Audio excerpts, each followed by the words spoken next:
तो जो किडनी में स्टोन जब बनने लगता है तो क्या कोई ऐसा सिम्पटम भी है जो इंसान को महसूस हो कि अब उसको चेक करा लेना चाहिए, या उसको क्या परेशानी ऐसी हो जो वो समझे कि उसे किडनी स्टोन हो सकता ऐसी समस्याएं हों 45-50 साल के बाद तो हमें ये सोचना चाहिए कि इनको प्रोस्टेट को प्रॉब्लम हो। बात करें रिप्रोडक्टिव एज ग्रुप, यंग महिलाएं, है? किस उम्र के बाद से लोगों को चाहिए कि वो अपनी जांच कराएं, क्योंकि जब आप नमस्कार, आदाब, सत श्री अकाल। लाइव नेशन 7 में आपका स्वागत है। मैं शादाब मलिक।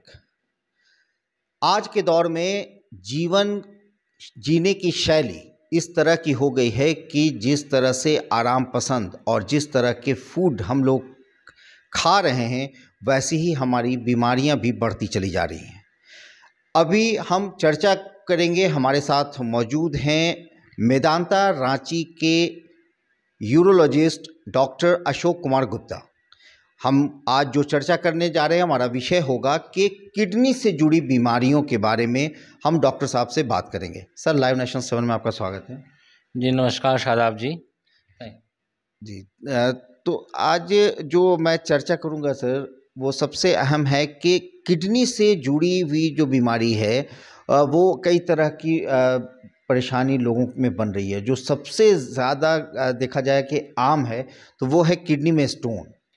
तो ये जो किडनी में स्टोन है, इसके बनने की वजह क्या है, इसका इलाज क्या है और कैसे इससे बचा जा सकता है? किडनी स्टोन्स हमारे इंडिया में काफ़ी कॉमन समस्या है।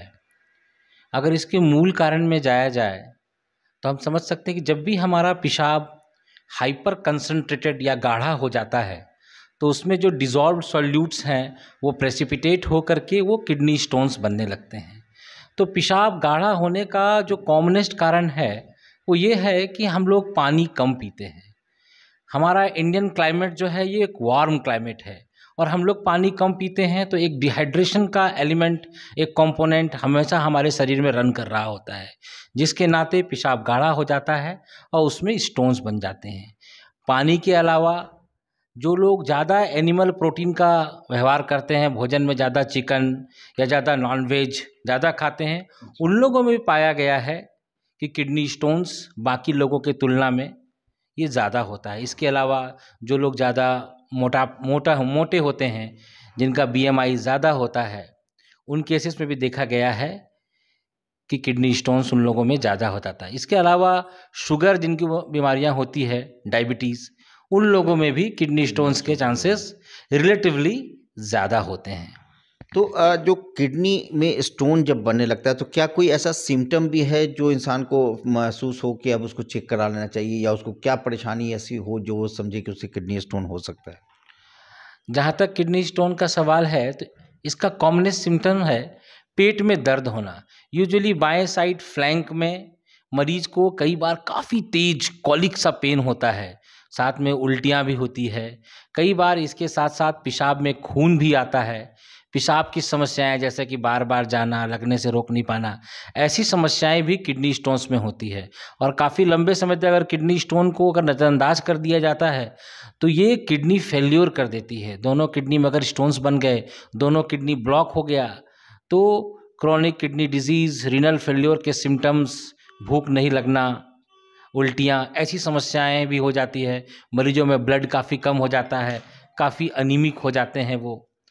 इसलिए किडनी स्टोन्स की समस्याओं का जब भी पेट में दर्द हो, किडनी स्टोन के बारे में हमें ज़रूर हमारे दिमाग में रखना चाहिए और इसका उचित टेस्ट और इलाज भी करवाना तो चाहिए। इसका जांच क्या मतलब सिर्फ ब्लड टेस्ट से हो सकता है या फिर अल्ट्रासाउंड कराना होता है? साधारणतः ब्लड टेस्ट से किडनी स्टोन्स का पता नहीं चलता है। इसके लिए हमें मुख्यतः CT scan, non contrast CT scan, अच्छा। पेट का अल्ट्रासाउंड, केयूबी, पेट का अल्ट्रासाउंड, एक्सरेज और यूरिन की कुछ जांचें इसमें हेल्पफुल होती है, जो ये बताती है किडनी में स्टोन कहाँ कहाँ है, उनका बल्क कितना है, उनकी क्वांटिटी कितनी है, उसने कुछ कॉम्प्लिकेशन किया है कि नहीं, और इसको किस तरह के इलाज की ज़रूरत है। अच्छा, इसके साथ साथ जो किडनी स्टोन, तो ये तो आम बात है ही, मगर पुरुषों में प्रोस्टेट से रिलेटेड भी कई तरह की परेशानियां होती हैं। वहीं महिलाओं को भी पेशाब से जुड़ी कई तरह की मुश्किलें आती हैं, पेशाब में तकलीफ़ होना, पेशाब लगना तो फिर रोक नहीं पाना, इस तरह की चीज़ें, तो ये क्या हैं और किस तरह से इसका इलाज संभव है? इस सवाल का जवाब देने से पहले मैं ज़रा सा किडनी स्टोन को थोड़ा सा कंक्लूड करना चाहूँगा जी, जी। इसके इलाज के बारे में, कि किडनी स्टोन का आजकल बहुत ही सफलतम इलाज होता है। दूरबीन से इलाज किया जाता है अगर बड़े स्टोन्स होते हैं तो, और या कॉम्प्लिकेशन कर रहे हो तो।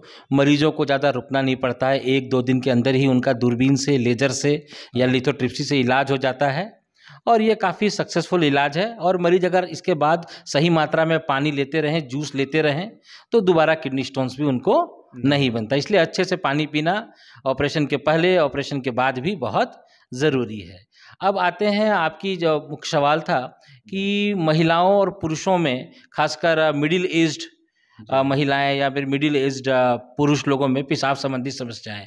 तो अगर पुरुषों की बात की जाए तो 45-50 साल के बाद प्रोस्टेट रिलेटेड समस्याएं, जिसको हम लोग कॉमन बोलचाल में बीपीएच बीमारी भी बोलते हैं, जो कि प्रोस्टेट के बढ़ने से होती है, उसके नाते पेशाब के थैले के रास्ता थोड़ा तंग हो जाता है और मरीज को कई तरह की पेशाब की समस्याएं हो सकती है। मसलन बार बार जाना, लगने से रोक नहीं पाना, रात में नींद खराब होना और 2-3 बार पेशाब के लिए जाना, पेशाब की धार पतली हो जाना, पेशाब में खून आना, पेशाब करते वक्त दम लगाना। तो ऐसी समस्याएं हों 45-50 साल के बाद, तो हमें ये सोचना चाहिए कि इनको प्रोस्टेट को प्रॉब्लम हो सकता है। तो उसका अल्ट्रासाउंड एक जांच करा करके, यूरिन की एक जांच करा करके, बीमारी कितनी है उसको क्वांटिफाई करके, उसका मैग्नीट्यूड कितना है, उसकी सीवियरिटी कितनी है, ये चीज़ समझ करके उसका इलाज किया जा सकता है। अच्छा, महिलाओं में पेशाब के दौरान तकलीफ़ होना, ये भी बहुत आम बात है, तो इसकी क्या वजह है और क्या इलाज है? महिलाओं की पेशाब संबंधी अगर तकलीफ़ों के बारे में बात करें तो इसको कुछ डिवाइड कर देना ठीक रहेगा सर्टेन सेक्शंस में। अगर हम लोग बात करें रिप्रोडक्टिव एज ग्रुप, यंग महिलाएं जो लोग सेक्सुअली एक्टिव हैं, तो उनमें यूरिनरी ट्रैक इन्फेक्शन थोड़ा कॉमन होता है। तो ऐसी महिलाओं को पेशाब करते वक्त दर्द होना, पेशाब में जलन होना, बार बार पेशाब होना, ये सारी समस्याएं होती है। लेकिन ये mostly simple urinary track infections होती हैं, जो कि 2-3 दिनों के एंटीबायोटिक कोर्स से वो ठीक हो जाता है और उसमें कुछ ज़्यादा इन्वेस्टिगेशंस करने की भी ज़रूरत नहीं पड़ती है। लेकिन अगर हम बात करें कि वैसी मिडिल एज्ड महिलाएं या एल्डरली महिलाएं जिनमें पेशाब में तकलीफ़ होती है, बार बार पेशाब जाना, पेशाब लगने से रोक नहीं पाना, कई बार बाथरूम जाने से पहले पेशाब निकल जाना, तो ऐसी महिलाओं में ओवर एक्टिव ब्लैडर, ओएबी, ऐसी समस्याओं का होने का खतरा रहता है। ज़्यादातर वक्त fluid therapy, behaviour management, certain exercise, और बाद में अगर इनसे भी हल नहीं मिलता है तो कुछ दवाइयाँ दे करके महिलाओं की इन पेशाब संबंधी समस्याओं को हम लोग काफ़ी हद तक कंट्रोल कर लेते हैं, और रेयरली ही ऐसी महिलाओं को कोई ऑपरेशन की ज़रूरत पड़ती है। अच्छा, यूरिनरी ट्रैक इन्फेक्शन, ये भी बड़ा अहम मुद्दा है, इस पर क्या कहना चाहते हैं? देखिए, यूरिनरी ट्रैक इन्फेक्शन का जो सबसे कॉमन कारण है कि जो बैक्टीरियाज होते हैं, मोस्टली ई कोलाई बैक्टीरियाज, वो लेट्रिन के आसपास के जो बैक्टीरियाज होते हैं वो पेशाब के रास्ते में चढ़ जाते हैं और यूरिनरी ट्रैक इन्फेक्शन कराते हैं। तो अगर इनसे बचना है तो फिर से ज़्यादा पानी पीना चाहिए ताकि ज़्यादा यूरिन बने और वो यूरिन उस बैक्टीरिया को फ्लश करके बाहर निकालता रहे। इसके अलावा हम लोग फ्रूट्स लें, क्रैनबेरी फ्रूट जूस भी काफ़ी इसमें हेल्पफुल रहता है। तो अगर बार बार इन्फेक्शन हो रहा है तो इसको इन्वेस्टिगेट करना चाहिए अल्ट्रासाउंड से, यूरिन की जांच से, और समझना चाहिए कि अगर ये कॉम्प्लिकेटेड यूरिनरी ट्रैक इन्फेक्शन है तो इसका कारण क्या है। कहीं किडनी स्टोन है, या पेशाब के रास्ते में कुछ रुकावट है, या ज़्यादा पेशाब जम रहा है, या डायबिटीज़ है कि नहीं है मरीज को। ऐसी समस्याओं के बारे में इन्वेस्टिगेट करके स्पेसिफिक ट्रीटमेंट भी देना कई बार यूरिनरी ट्रैक इन्फेक्शन में ज़रूरी होता है।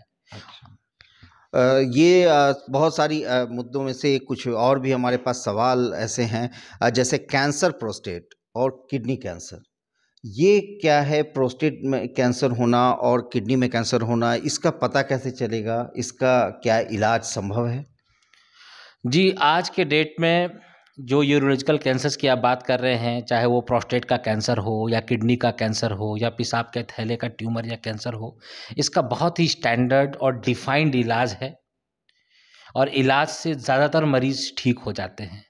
अगर हम कॉमनेस्ट यूरोलॉजिकल कैंसर्स की बात करें तो कैंसर प्रोस्टेट एक काफ़ी कॉमन कैंसर है जो मोस्टली 60-70 ईयर्स ऑफ एज के बाद पुरुषों में पाया जाता है और उम्र के साथ इसका इंसिडेंस भी बढ़ता जाता है। अर्लियर स्टेज में हम लोग सीरम पीएसए जैसी जांच स्क्रीनिंग टेस्ट करा करके देख सकते हैं कि प्रोस्टेट कैंसर का खतरा है कि नहीं है, या फिर ऐसे मरीज जिनको यूरोलॉजी के प्रॉब्लम्स है, पेशाब की प्रॉब्लम है, प्रोस्टेट का डिजिटल रेक्टल एग्जामिनेशन, एक फिजिकल एग्जामिनेशन, उंगली से की गई जांच लेटरिन के रास्ते, वो भी प्रोस्टेट कैंसर को पकड़ सकती है। तो ऐसे मरीजों का अगर कुछ ऐसा सस्पिशन लगता है, सीरम पीएसए जांच, एमआरआई ऑफ द प्रोस्टेट जांच, बायोप्सी जैसी जांच करके हम लोग बीमारी का पता लगाते हैं कि वो कितने स्टेज में है और उस स्टेज के हिसाब से उसका हम लोग डेफिनेटिव ट्रीटमेंट मरीज को ऑफर करते हैं।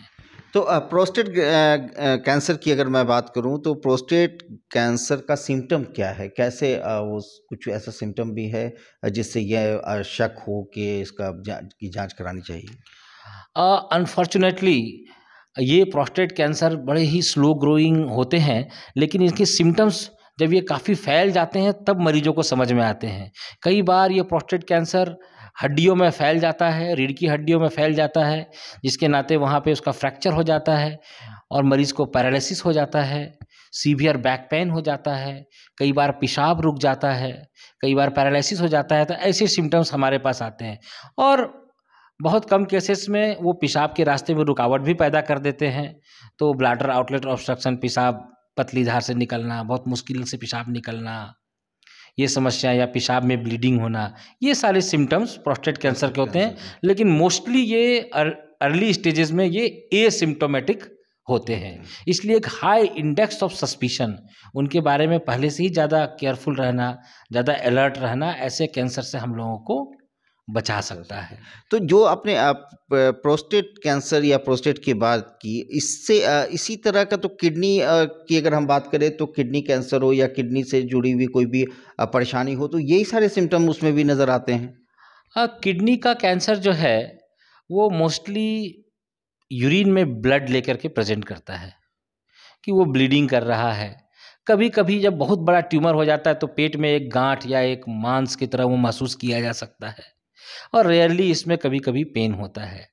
और आज के डेट में जब हमारे यहाँ अल्ट्रासाउंड इतना कॉमन हो गया है तो कई बार बहुत अर्ली स्टेज में किडनी का कैंसर, जबकि अल्ट्रासाउंड किसी और कारण से हो रहा होता है, तो हम लोग किडनी के कैंसर को देख लेते हैं। तो इसका सिम्टम्स प्रोस्टेट कैंसर की तरह भी इसमें भी बहुत ज़्यादा सिम्टोमेटिक मरीज हो नहीं पाता है।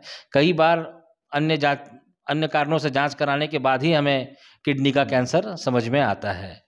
तो एक सवाल इससे जुड़ा मैं पूछना चाहूँगा कि किस उम्र के बाद से लोगों को चाहिए कि वो अपनी जांच कराएं, क्योंकि जब आपका कहना है कि सिम्टम इसका पता नहीं चल पाता है, तो क्या कोई एज है जिसके बाद जांच कराते रहना चाहिए ताकि इस तरह की बीमारी से बचने की कोशिश की जाए? देखिए, अगर मोटे तौर पे कहा जाए तो 60-65 साल के बाद एल्डरली एज ग्रुप में ही ज़्यादातर कैंसर्स का इंसिडेंस रहता है। तो वैसे लोग जिनके माँ बाप को कोई प्रोस्टेट का कैंसर रहा हो या अपने घर वालों में और फर्स्ट डिग्री रिलेटिव्स में कैंसर रहा, उन लोगों को 45-50 साल के बाद ही केयरफुल हो जाना चाहिए। सीरम पीएसए का जांच, डीआरई जैसी जांच, ये सब जांच करा करके उनको देखना चाहिए। किडनी कैंसर में भी वैसे लोग जो लोग स्मोक कर रहे हैं या फैमिली हिस्ट्री उनका कैंसर रहा है, उन लोग को भी चाहिए कि बीच बीच में अपना अल्ट्रासाउंड करा करके जांच कराते रहें, ताकि अगर किडनी का कैंसर आ रहा है तो अर्ली स्टेज में उसको हम लोग पकड़ लें। क्योंकि किडनी कैंसर्स का जो सबसे इफ़ेक्टिव इलाज है वो सर्जरी है, रेडिकल नेफ्रेक्टमी या फिर पार्शियल नेफ्रेक्टमी। तो वो अर्ली स्टेज में ही पॉसिबल है। अर्ली स्टेज में अगर हम लोग ट्यूमर को पूरी तरह निकाल देते हैं तो मरीज का बीमारी कई दफ़ा क्योर भी हो जाता है।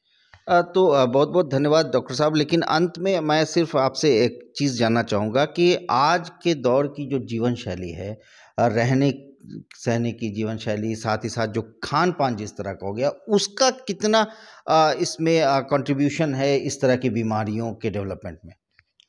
जी देखिए, ये जो यूरोलॉजिकल प्रॉब्लम्स हैं, इनका लाइफ स्टाइल, हमारे खान पान का पैटर्न, इससे बहुत रिलेटेड है।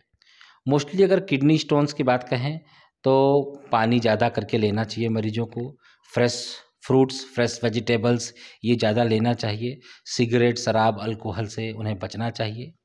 और यूरिनरी ट्रैक इन्फेक्शन की बात कहें या ओवर एक्टिव ब्लैडर महिलाओं की बात करें, तो ऐसे लोगों को चाय कॉफ़ी थोड़ा कम लेना चाहिए, तीखा झाल मसाला कम लेना चाहिए, स्ट्रीट फूड अवॉइड करना चाहिए, नॉनवेज फूड थोड़ा मॉडरेशन में खाना चाहिए और फ्रेश फ्रूट्स और वेजिटेबल्स इन लोग को भी लेना चाहिए।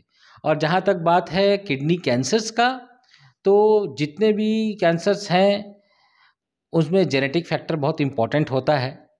लेकिन अगर खान पान का बात करें तो ऐसे मरीजों को स्मोकिंग से मेरा कहना है कि परहेज़ बिल्कुल होना चाहिए, मोटापे से परहेज होना चाहिए और बाहर का जितना भी फूड है, स्ट्रीट फूड्स फास्ट फूड या जिसको फास्ट फूड कहते हैं, इनसे भी बचना चाहिए क्योंकि ये अल्टीमेटली उनको अन्य और बीमारियों को जन्म देते हैं, जैसे शुगर हुआ, बीपी हुआ। तो ऐसे मरीजों को जिनको कैंसर है, साथ में बीपी भी है, शुगर भी है, तो इनका इलाज करना डॉक्टरों के लिए और मुश्किल हो जाता है और आउटकम्स जो होते हैं इलाज के वो और बुरे होते हैं। तो इसलिए ओवरऑल बहुत इम्पोर्टेंट है अपना लाइफ स्टाइल को सुधारना। साथ में एक और इम्पोर्टेंट फैक्टर है, वो है मॉडरेट अमाउंट ऑफ एक्सरसाइज।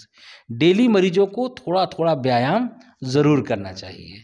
बहुत बहुत शुक्रिया डॉक्टर साहब। Thank you so much, thank you so much. तो हमारे साथ मौजूद हैं डॉक्टर अशोक कुमार गुप्ता, जो कि यूरोलॉजिस्ट हैं मेदांता अस्पताल रांची में, और इन्होंने किडनी, प्रोस्टेट ग्लैंड, महिलाओं में पेशाब की से संबंधित बीमारियों के बारे में विस्तार से चर्चा की। जो इन्होंने सुझाव दिए, जो इन्होंने बताया, उस पर ज़रूर ध्यान देने की ज़रूरत है, क्योंकि आजकल का जिस तरह की आजकल की लाइफ स्टाइल है, जिस तरह का खान पान है, उसका कितना बुरा असर हमारी सेहत पर पड़ता है, ये समझना हमें बहुत ज़रूरी है। साथ ही साथ अपनी सेहत पर ये ध्यान देना भी काफ़ी ज़रूरी है कि हमें कब जांच करानी चाहिए, कब कौन सा सिम्टम ऐसा लगे तो हमें डॉक्टर से ज़रूर मिलना चाहिए। तो इस तरह की खबरों के लिए आप बने रहें हमारे साथ, देखते रहें हमारा वीडियो। अगर अभी तक आप लोगों ने हमारे चैनल को सब्सक्राइब नहीं किया है तो ज़रूर कर लें, साथ ही साथ ट्विटर हैंडल पर हमें फॉलो ज़रूर करें। धन्यवाद।